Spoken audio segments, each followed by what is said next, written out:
Hi conservation crew, and we're back for a well overdue Nature Diaries. So me and Stu are on a little 3-night holiday in Cornwall because it's Easter holidays and we've had such a busy time at work. It's been assessment time at work, so we've been crazy busy. And we're obviously prepping and planning the Southwest Marine Fest, which is happening in less than 2 months, so go check that out.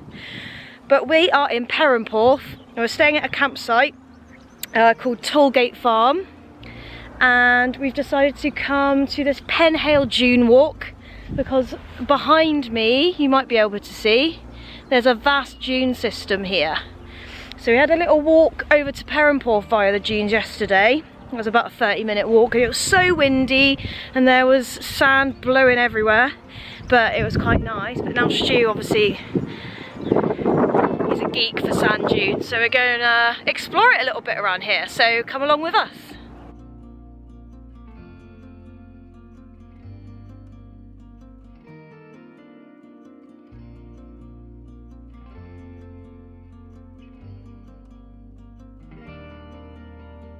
So when we were on our walk yesterday to Perran Sands over the dunes, something that we did notice was a skylark. And if you follow Nature Diaries a lot, you've probably seen skylarks before on our channel, because we get a lot of them in Devon, especially on fields and like kind of on the coast path. But yeah, we could hear one singing. It's quite a distinctive song and we can hear one now. So if I stop talking for 1 second and let you listen, if the wind will allow.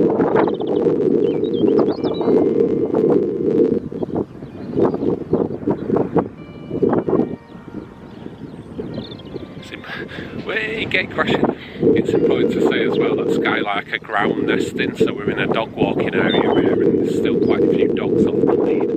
So if you are in a place where you can hear skylarks or it's a dune ecosystem with grasslands and so on, just be aware, especially at this time of the year through the summer, about the ground nesting birds. Yeah, watch out for those ground nesters, guys.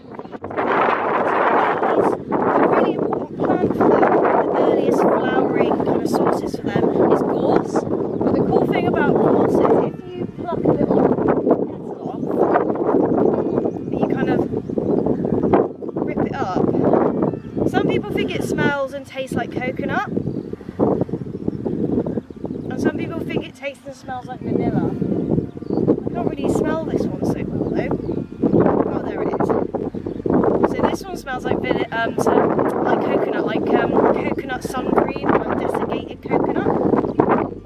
There's lots of argument about what it actually smells like, but this is really, really important for bees.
It is a bit blowy, so I'm sorry if you can't hear me too well. I'll do my best, but we think this little patch here is a bit of a feeding ground because there's loads of like empty shells of snails. So I think it's like where birds will munch on snails and then discard the shells. But we also just found a load of bones. So something's using this as their kitchen or their dining room. So when you're on the dunes, you'll see how things have sort of adapted for this very hostile environment. So although it looks beautiful, everything's constantly moving. So the wind's constantly moving the sand, and it's grasses like these will actually anchor the sand in, so you can see how it's holding the sand. And when I move the grasses, it's simply falling. So we just need need to be careful about how we manage dunes and really protect grasses like this. The roots of these grasses as well under the sand go sideways, so it's almost like a carpet, just matting and holding all the sand back. And again, if I move it, we can see the land moving. So these are quite hostile habitats, but lots of species can adapt to them. So we know species such as sand lizards thrive in dunes, but also species such as natterjack toad. Problem is, both of them species are declining, and the reason being is dunes are beautiful, so we want to be on them as well. So there's lots of leisure activities, golf courses, and then if Laura just pans round on dune systems and next to dune systems, you'll often get a campsite because people want to be near the sea. So again, they don't look like there's much wildlife here, but actually when you stop and look for signs, they're teeming with wildlife, often unique.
We've come to quite an important area, a historic site in Cornwall. The patron saint of Cornwall, patron saint of tin mines, St Perran, allegedly came here and built this ority what's behind me, so there's sort of remains of it now. But it's actually flooded, and I'll get Laura to film over in a second. We were just having a look in the floodwater and we saw some nymphs swimming down, so we'll take a little shot and see if we can see them in here now. It is an important site in Cornwall, and many people still come on pilgrims here.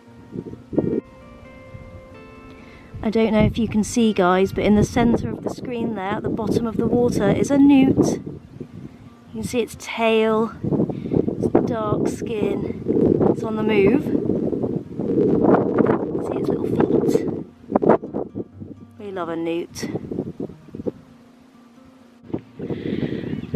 Thankfully, the weather's starting to kind of warm up a bit, clear up a bit. This morning, we're basically stuck in the tent all morning, because it was absolutely peeing it down. There was lightning, thunder, it was wild. So we just had a really chilled morning. I caught up with some sleep because I didn't sleep very well last night. But the sun's coming out now and it's really beautiful. But I want to go and see the coast. I want to see the sea, and it's beautiful along here. It's on the southwest coast path, so I want to keep heading towards the ocean, because Stu gets his fix of like reptile habitat, and then I need my fix of marine mammal habitat.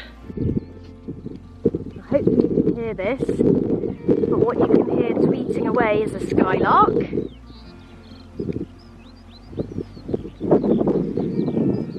So hopefully you can hear that, but in addition to the skylark, so the skylark's like up here somewhere, and then there was a kestrel over there. So good bird life around here.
It's still super duper windy, but it's beautiful! Woohoo!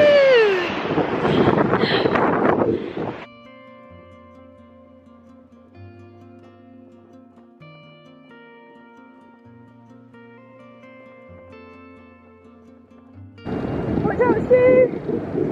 Watch out, Stu!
So we're back now. We've had our little walk. It was quite a nice one, but the rain's coming in now, so I'm glad that we've made it back to the tent. So I'm gonna call it a day. Thank you for joining us. Just make sure to subscribe if you enjoyed this video, and like, comment, and we'll see you in the next Nature Diaries. Bye.